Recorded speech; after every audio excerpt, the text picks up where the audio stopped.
Amen. Amen. Ya, selamat datang ke dalam kebaktian kita, kebaktian online hari Minggu malam.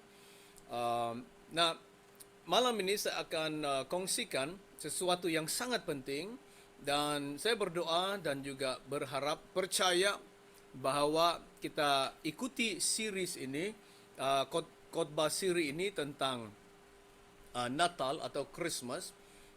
Kita berjalan menuju kepada hari Christmas yang akan datang. Uh, saya berharap dan percaya bahwa kita akan mengalami suatu jamahan Tuhan dan juga perubahan yang akan terjadi sehingga kita menjadi orang baru di tahun depan, menjadi orang yang progres, menjadi orang yang maju di tahun hadapan. Dan kita tidak mau menjadi orang yang sama. Sekurang-kurangnya kita ada mengalami perkara yang baru di tahun yang baru, menjadi orang yang lebih baik, menjadi seseorang individu yang lebih baik di tahun depan. Nah, malam ini saya mau mulakan dengan series, ya, ini series yang pertama, saya panggil ini Christmas series, dan kita mau berjalan bersama-sama untuk melihat korban persembahan di dalam buku Imamat pasal 1, 2, 3, 4 dan 5, dan juga 6 dan 7. Tapi dalam pasal 1 dan 5 ini, korban persembahan itu diberikan di dalam setiap pasal. Pasal 1, pasal 2, dan seterusnya. Dan saya mau linkkan ini tentang Christmas yang akan datang. Karena kalau kita mempelajari, membaca buku Imamat 1 hingga 5, kita melihat korban persembahan itu sebenarnya adalah simbol tentang Tuhan Yesus. Sebenarnya menyatakan kepada kita tentang peranan Yesus, tentang pelayanan Yesus, tentang pekerjaan Yesus di dalam kehidupan kita sebagai sang penebus di dalam kehidupan kita. As a redeemer. Dialah korban persembahan kita, ya. He is our sacrifice offering unto God. Nah, saya mau jelaskan ini sedikit pada malam ini dengan memulakan di dalam buku Imamat. Jadi kalau ada Alkitabnya, kita buka dalam buku Imamat, the book of Leviticus. Memang sesuatu buku yang susah mau dipahami, ya. Banyak orang Kristen sebenarnya tidak suka baca buku Imamat. Ya, many Christians, they don't like to read the book of Leviticus because they do not understand. Cara memahaminya buku Imamat itu adalah untuk mempelajarinya. Jadi kalau kita pelajari, bukan baca saja, kalau kita pelajarinya, kita mulai mengerti dan kita akan melihat bagaimana keindahannya berkat Tuhan di dalam buku Imamat. Right? Jadi sebenarnya malam ini kita memulakan dengan korban persembahan, ya, penebus salah, or the trespass offering. The trespass offering. Tapi saya mau kita lihat dulu satu persatu, ya, tentang persembahan ini.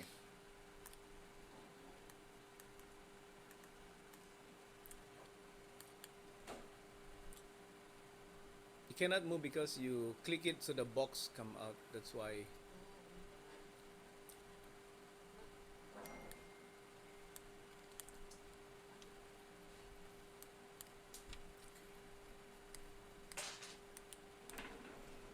Is the thing? Yeah. Oke, di dalam Imamat pasal 1, kita ada persembahan yang pertama kalau kita baca buku Imamat, ya. Kalau kita buka buku Imamat pasal 1, ini yang pertama kita lihat adalah korban bakaran, ya, korban bakaran. Korban bakaran, let me see.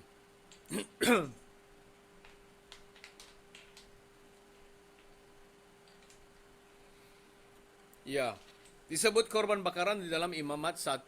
Di dalam bahasa Ibrani disebut olah, ya, olah. Alright? Itu dipanggil korban bakaran atau the burnt offering ataupun the ascending offering. Maksudnya korban yang naik ke atas, ya. Korban yang naik, karena persembahan itu dibakar sepenuhnya dan wangiannya itu akan naik dengan asapnya naik kepada Tuhan. Itulah dipanggil ascending offering ataupun korban bakaran yang naik ke atas. Itu dipanggil olah. Di dalam pasal 2 Imamat chapter 2 Leviticus, persembahan yang seterusnya dipanggil minkah atau minka, ya, atau dipanggil the meat offering or the meal offering. Di dalam bahasa Malaysia dipanggil korban sajian. Korban sajian, dia dipanggil the bloodless sacrifice ataupun korban tanpa darah, ya, karena dia dibawa dengan sajian, ya, dengan tepung, ya, tepung gandum dan sebagainya, roti dan sebagainya. Di pasal 3 yang ketiga dipanggil shelamin. Shelamin ataupun the peace offering. Di dalam bahasa Indonesia dia letakkan tajuk di sana korban keselamatan. Ya, tapi yang tepat sekali adalah korban pendamaian or the peace offering. Korban pendamaian ataupun korban keselamatan. Di pasal 4 kita ada the sin offering atau di dalam bahasa Ibrani dipanggil hatat. Hatat ataupun sebutan mereka hata or hata'a, ya, hatat dipanggil sin offering atau korban penghapus dosa, dan yang kelima dipanggil asyam. Asyam yaitu trespass or guilt offering. Di dalam bahasa Indonesia diletakkan di situ korban penebus salah, ya, korban penebus salah. Kita bersalah, melanggar perintah Tuhan, bersalah, itu dipanggil korban penebus salah. Nah, di dalam aturan ini saya tidak akan bawa kita dan khotbah atau mengajar tentang ini mengikut aturan dalam buku Imamat, bahwa di dalam pasal 1 hingga pasal 5, ya, dalam pasal 1 kita mula dengan korban bakaran. Korban bakaran, korban sajian pasal 2, korban pendamaian keselamatan pasal 3, korban penghapus dosa pasal 4, dan korban penebus salah pasal 5. Nah, kita tidak akan ikut aturan itu, tapi kita ikut aturan dari bawah. Kita mula dari pasal 5. Saya tidak akan mula dari pasal 1.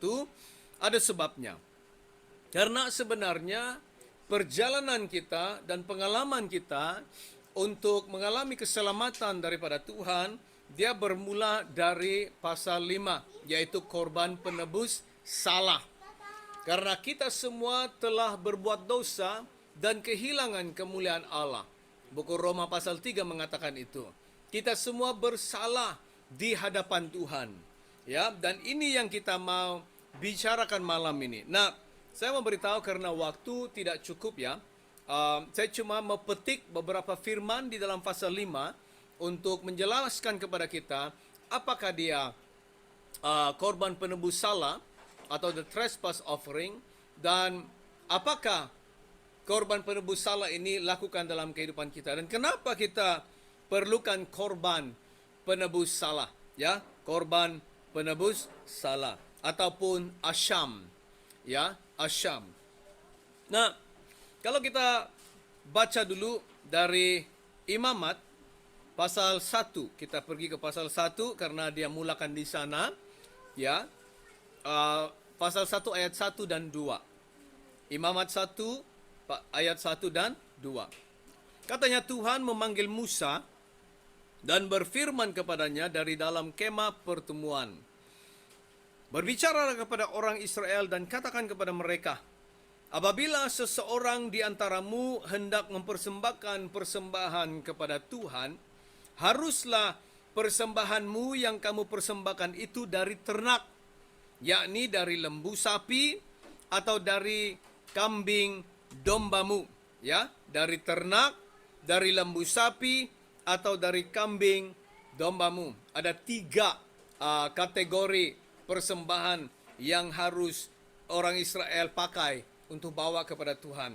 3 kategori itu katanya dari ternak, from the herds, ya, dari lembu, alright, from the herds, from the cattle, ternak itu the cattle, the herd, lembu sapi, dan the flock ataupun kambing domba. Ya, dari binatang besar kepada binatang yang lebih kecil dan binatang yang lebih kecil lagi. Ya, itu 3 kategori karena yang dari ternak itu sebenarnya from the cattle, binatang lebih besar itu hanya orang yang mampu, orang-orang kaya yang mampu. They bring the cattle, ya, from the cattle, orang yang lebih kaya. Jadi yang tidak mampu dia bawa persembahan yang lebih kecil yang dia mampu. Dan yang miskin lagi, yang tidak mampu lagi, dia akan pergi kepada yang lebih kecil lagi. Sebenarnya persembahannya itu kalau dia tidak boleh mampu, dia di dalam asyam ini ataupun korban penebus salah, yang miskin dia akan bawa, karena dia tidak mampu bawa kambing domba ataupun sapi lembu, dia bawa kambing domba yang lebih kecil. Tapi kalau dia tidak mampu, dia bawa burung merpati, ya, the pigeon, the turtle doves, dia akan bawa burung merpati. Dan kalau betul-betul dia ini orang yang lagi miskin, dia akan bawa tepung untuk persembahkan kepada Tuhan. Nah, ini kategori di dalam komunitas orang Israel bawa persembahan kepada Tuhan untuk korban persembahan mereka. Apa yang dia katakan kepada kita bahwa karena semua orang berdosa, semua orang juga boleh menerima penebusan, pengampunan. Dan semua orang dalam setiap lapisan masyarakat dari kaya hingga yang miskin boleh datang kepada Tuhan karena Tuhan menyediakan cara untuk penebusan mereka untuk menerima pengampunan dan penebusan. Katakan amin. Inilah Allah kita, dia menyediakan jalan keselamatan bagi semua orang dan bagi semua kategori. Nah, berbalik kepada Imamat 1 tadi, dia berkata, kalau ada orang Israel itu membawa persembahan, mempersembahkan persembahannya kepada Tuhan, haruslah persembahannya itu datang daripada ternak, lembu sapi, dan kambing domba. Maksudnya, orang yang datang kepada Tuhan itu bukan sembarangan orang. Bukan hanya sesiapa, dan orang yang datang kepada Tuhan itu bukan hanya datang kepada Tuhan begitu saja tanpa membawa persembahan. Itulah kalau kita mengambil offering di gereja, ya, kita mengambil offering. Offering itu adalah penyembahan kita. Bukan saja persembahan kita beri kepada Tuhan, tapi dia adalah penyembahan kita. Kita menyembah Tuhan dengan persembahan itu, ya. Lalu persembahan kita itu diterima oleh Tuhan. Penyembahan kita itu diterima oleh Tuhan karena kita ada bawa persembahan. Jadi kalau di dalam gereja beribadah, jangan lupa persembahanmu. Katakan amin. Jangan lupa offeringmu. Nah, ini caranya di dalam orang Israel, Tuhan perintahkan mereka, ya. Tuhan perintahkan mereka dan untuk mendekat diri kepada Tuhan. Nah, jadi dari sana dia disebutkan 5 jenis persembahan yang harus orang Israel lakukan di dalam kehidupan mereka. Jadi kita pergi kembali kepada pasal 5 Imamat karena kita mula di sana dengan korban penebus salah atau the trespass offering. Kita baca dari ayat 14 dan 15. Imamat 5 14 hingga 15. Katanya Tuhan berfirman kepada Musa, apabila seseorang berubah setia dan tidak sengaja berbuat dosa. Perhatikan perkataan tidak sengaja. Tidak sengaja berbuat dosa dalam sesuatu hal kudus yang dipersembahkan kepada Tuhan, maka haruslah ia mempersembahkan kepada Tuhan sebagai tebusan salahnya seekor domba jantan. Bahasa Inggris dipanggil the ram. The ram, not the lamb, but the ram. Domba jantan yang tidak bercela. Jadi domba jantan yang tidak bercela itu melambangkan Tuhan Yesus Kristus. Di dalam setiap korban persembahan di dalam buku Imamat 1 hingga 5, sebenarnya kita akan melihat Yesus di dalam setiap korban persembahan.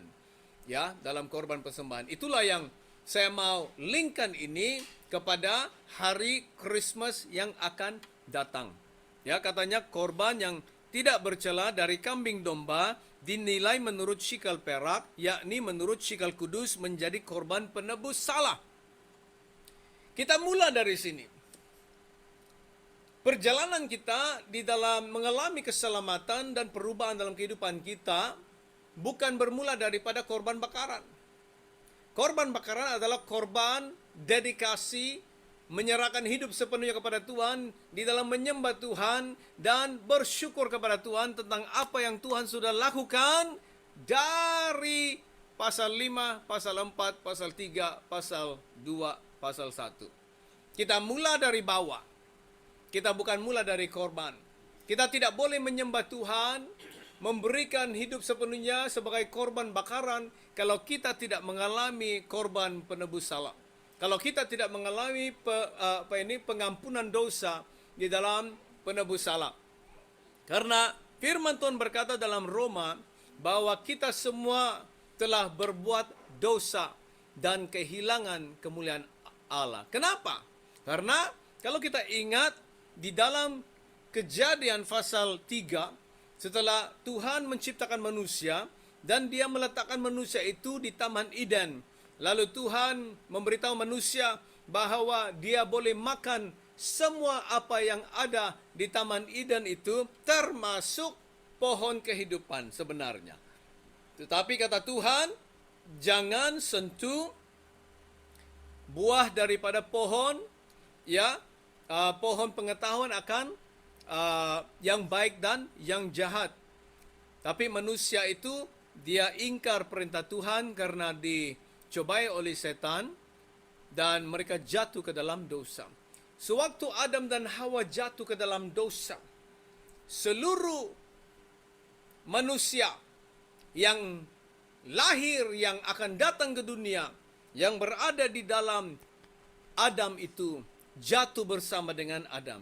Jadi setiap orang yang lahir di dunia ini, ya, dia anak Adam, dia adalah anak yang hidup di dalam dosa, dilahirkan di dalam dosa. Itulah firman mengistiharkan bahwa semua telah berbuat dosa dan hilang kemuliaan Allah.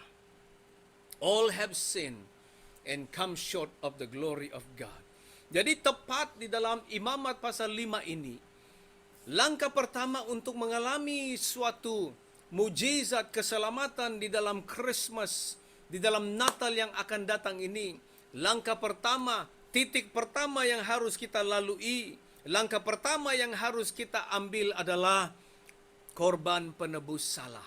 Karena kita semua telah berbuat dosa. Kita semua telah melanggar perintah Tuhan karena Adam dan Hawa. Dan kita bersalah di hadapan Tuhan. Kita melanggar, kita mengingkari perintah Tuhan karena Adam dan Hawa. Kita adalah anak-anak Adam. Jadi kita perlukan korban penebus salah, yaitu asyam. Haleluya saudara-saudara. Haleluya. Banyak hari ini orang hidup di dalam rasa bersalah, ya, rasa terhakimi. Karena benar kalau kita bersalah, berdosa, kita akan hidup di dalam kehidupan yang terhakimi, or condemnation. Roma 8 ayat 1 berkata, demikianlah sekarang tidak ada penghukuman bagi mereka yang ada di dalam Kristus Yesus. Jadi orang yang berada dalam Kristus Yesus tidak ada penghukuman ataupun penghakiman lagi. Tidak ada rasa bersalah, tidak ada rasa guilt atau guiltiness, ya, condemnation. Dia rasa terhakimi, tapi dia sudah bebas. Tapi mereka yang belum mengalami keselamatan, atau mereka yang hidup dalam kedagingan, mereka yang hidup di dalam dosa, walaupun dia orang Kristen, mereka hidup di dalam perasaan bersalah dan terhakimi, sehingga mereka tidak berani memasuk ke dalam hadirat Tuhan. Itulah sebabnya kita harus mengalami korban penebus salah ini. Saudara-saudara, selagi manusia itu tidak sampai ke tahap ini, tidak sampai ke dalam satu kesadaran bahwa dia ini bersalah di hadapan Tuhan, orang ini tidak akan maju di dalam kehidupan Kristennya. Tidak akan maju. Selagi orang itu berkata, saya tidak buat salah, saya tidak buat salah, saya oke sama Tuhan, setiap hari Minggu saya pergi beribadah, saya menyembah Tuhan, saya berdoa, saya baca firman Tuhan. Selagi manusia ini dia berkata begitu, tidak akan berganjak, dia tidak akan maju dalam kehidupan rohaninya. Kita harus sampai ke tahap, ke dalam titik ini bahwa kita sadar dan kita tahu bahwa kita bersalah di hadapan Tuhan. Nah, di dalam pasal 5 ini, lagi saya katakan saya tidak boleh baca semuanya karena waktu tidak cukup. Saya dorong kita saudara-saudara untuk baca buku Imamat dari pasal 1 hingga pasal 7 setiap minggu. Alright? Setiap minggu baca Imamat. Jadi kalau saya khotbah nanti mengajar, Anda boleh lebih paham dan mengerti karena kamu sudah baca. Saya hanya jelaskan saja. Alright? Nah, inilah kondisi kita di hadapan Tuhan.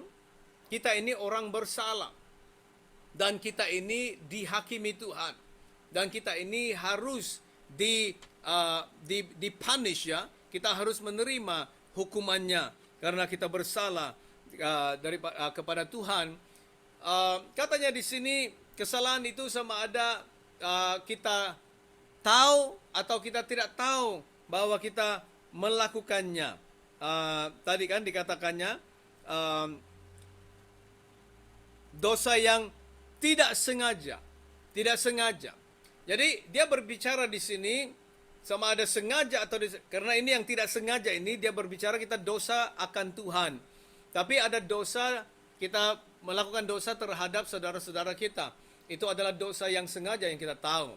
Jadi sama ada dosa sengaja atau tidak sengaja, dia tetap dosa dan kita tetap bersalah.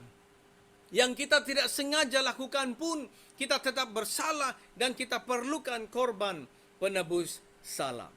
Nah, di dalam Imamat pasal 5 ini, dosa ini dilakukan dengan 3 bahagian, di dalam 3 bahagian. Yang pertama dalam Imamat 5 tadi, pasal 1 hingga 13, dosa akan terhadap diri sendiri. Ya, dosa terhadap diri sendiri. Yang pertama karena tidak mengatakan apa yang benar di ayat 1. Di ayat 2 dan 3, dosa dengan menjadi najis karena kita sentuh, orang Israel tak boleh sentuh barang-barang yang tidak najis karena itu akan menajiskan mereka. Jadi dia dinajiskan. Yang ketiga di ayat 4, dosa bahwa dia tidak hati-hati dengan percakapan dia. Dia cakap sembrono, dia cakap sembarangan dan itu membuatkan dia berdosa. Itu dosa terhadap diri sendiri. Yang kedua, dosa terhadap Tuhan. Dosa kepada Tuhan. Imamat 5 ayat 14 hingga 19. Itu dia sebutkan dosa kepada Tuhan. Dan dosa itu kepada Tuhan ada yang tidak sengaja kita lakukan. Mungkin kita tidak lupa. Kita tidak ingat untuk kita melakukan apa perintah Tuhan. Contohnya dengan memberi buah yang pertama atau memberi perpuluhan kita. Memang itu sudah diperintahkan di dalam firman Tuhan, tapi ada orang dia tidak bagi perpuluhan. Ada orang dia memberi perpuluhan, tapi kadang-kadang dia terpakai. Kadang-kadang dia lupa. Jadi dia berdosa terhadap Tuhan. Ada orang-orang dia pakai hal-hal kudus Tuhan untuk perkara yang lain. Alright? Ataupun mungkin kita lalai, kita lupa akan perintah Tuhan lalu kita melanggar perintah Tuhan. Itu dosa kepada Tuhan. Dan yang ketiga, dosa akan manusia. Dosa kepada saudara-saudara kita. Ada 5 bahagian di sini. Kita baca dari Imamat 6 dari ayat 1 hingga 7. Yang pertama, dosa bahwa kita ini tidak dapat dipercaya. Sesuatu yang dipercayakan kepada kita, tapi kita tidak jaga, pelihara bagus-bagus dan kita kehilangannya. Yang kedua, dosa tidak jujur. Pasal 6 ayat 2. Yang ketiga, dosa kita merusakkan barang-barang saudara kita. Yang keempat, kita dosa berbohong. Dosa berbohong. Yang kelima, dosa tidak mengakui. Kita tahu hal itu, bahwa kita telah melakukan kesalahan itu, tapi kita tidak mengakuinya. Nah, saudara-saudara, inilah kesalahan-kesalahan yang kita lakukan. Dan sebenarnya, di dalam tahap ini, dalam dosa penebus salah ini, korban penebus salah ini, inilah yang terjadi sebenarnya. Kita bersalah akan diri sendiri, kita bersalah terhadap Tuhan, dan kita bersalah terhadap saudara-saudara kita. Dan itu harus ada persembahan korban penebus salah. Nah, katanya tadi kita baca bahwa orang yang mau ditebus ini dari kesalahan ini harus membawa korban domba jantan daripada kambing dombanya. Domba jantan untuk persembahan yang tidak bercela, yang tidak cacat, persembahkan kepada Tuhan. Itu melambangkan Tuhan Yesus, saudara-saudara. Nah, apa yang jelas malam ini, saudara-saudara,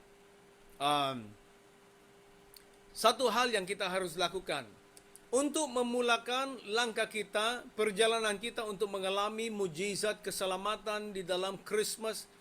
Karena tujuannya Christmas itu adalah untuk mengalami mujizat Tuhan, keselamatan dalam hidup kita. Christmas bukan hanya suatu tradisi yang kita lakukan setiap tahun, ya, untuk merayakan Christmas.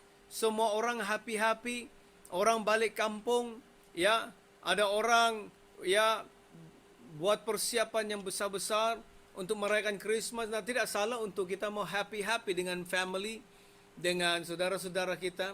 Tapi Christmas itu lebih daripada itu. Musim perayaan Christmas adalah satu peluang untuk kita buat suatu refleksi, membuat suatu renungan tentang kehidupan kita. Sejauh mana kita di dalam Tuhan, sejauh mana progres kita, sejauh mana perubahan kehidupan kita, mengalami kuasa Tuhan di dalam kehidupan kita. Jangan saja Christmas ini berlalu begitu saja, dan tahun baru kita tetap orang yang sama seperti dulu. Ya, biarlah suatu perubahan terjadi dalam kehidupan kita, menjadi seorang insan yang lebih baik, menjadi seorang bapa yang lebih baik, menjadi seorang suami yang lebih baik, menjadi seorang istri yang lebih baik, menjadi suatu bos yang lebih baik, menjadi orang yang lebih baik di tahun hadapan. Progres dan maju di dalam Tuhan. Yang tak sabar, lebih sabar di tahun depan. Amin.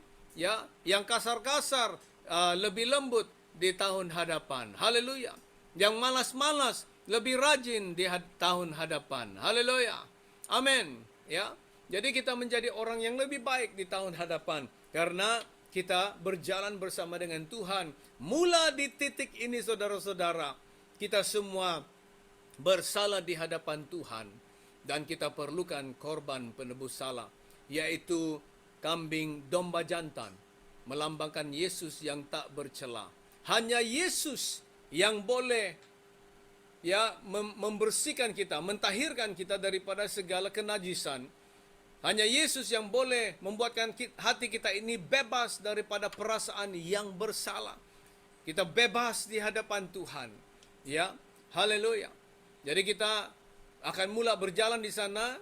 Tuhan, di dalam korban penebus salah ini ada pengakuan yang kita buat.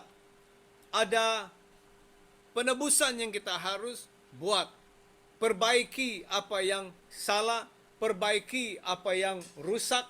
Hubungan suami istri, hubungan ibu bapa anak-anak, hubungan saudara-saudara, perbaiki kalau perlu sebelum tibanya hari Christmas. Katakan amin. Ya. Jadi kita mau ditebus Tuhan. Ya. Jadi perasaan bersalah itu akan dikeluarkan. Jadi kita bebas daripada perasaan bersalah. Nanti minggu depan kita akan dengar korban penebus dosa. Ya, the sin offering. Ini penebus salah.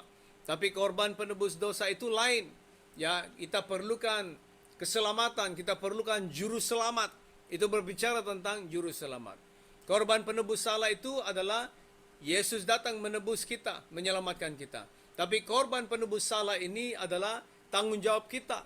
Karena tingkah laku kita, perbuatan kita, kita harus memperbaiki apa yang rusak. Haleluya. Lalu kita boleh berjalan bersama dengan Tuhan. Saudara-saudara, renungkanlah ini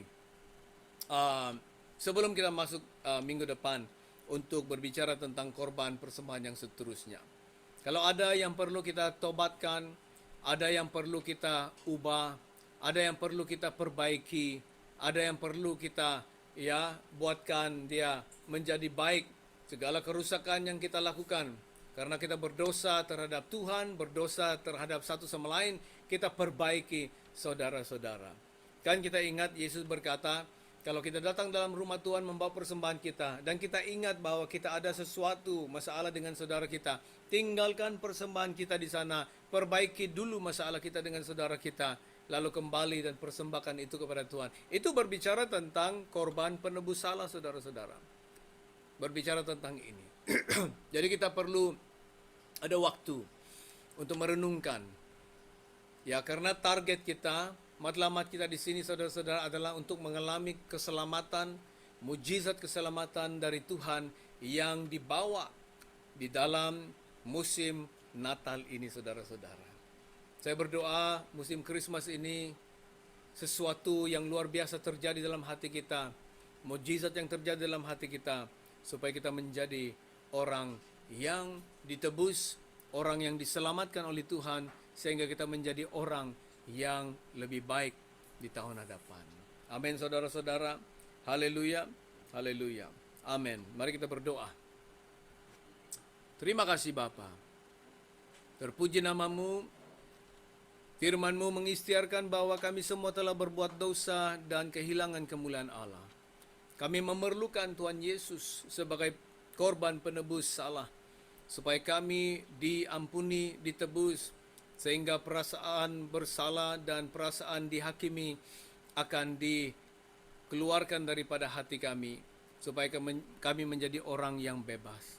Tuhan, kami sadar, kami tahu, malam ini firman-Mu mengatakan bahwa kami semua berdosa, bukan karena apa yang kami lakukan. Memang Tuhan, ada hal yang kami lakukan, kami tidak sadar, kami tidak sengaja. Dan bukan itu saja Tuhan, tapi karena dosa Adam dan Hawa, kami semua telah bersalah di hadapan Tuhan dan hilang kemuliaan Allah. Malam ini Engkau sucikan kami. Kami terima Yesus sebagai korban penebus salah. Kami bergantung kepada Yesus sebagai korban penebus salah. Engkau ampuni kami, Engkau bebaskan kami Tuhan. Biarlah kami mengalami mujizat di dalam Christmas ini, sehingga kami mengalami suatu transformasi yang besar dalam hidup kami, yang membuatkan kami menjadi anak Tuhan yang lebih baik dan menjadi seorang insan yang lebih baik. Terima kasih Bapa, terpuji nama-Mu. Di dalam nama Yesus saya berdoa. Amin dan amin. Tuhan memberkati saudara-saudara. Saya harap ini memberkati Anda, dan kita akan jumpa minggu depan untuk teruskan perjalanan kita di dalam korban persembahan dalam buku Imamat. Tuhan berkati, shalom, dan selamat malam.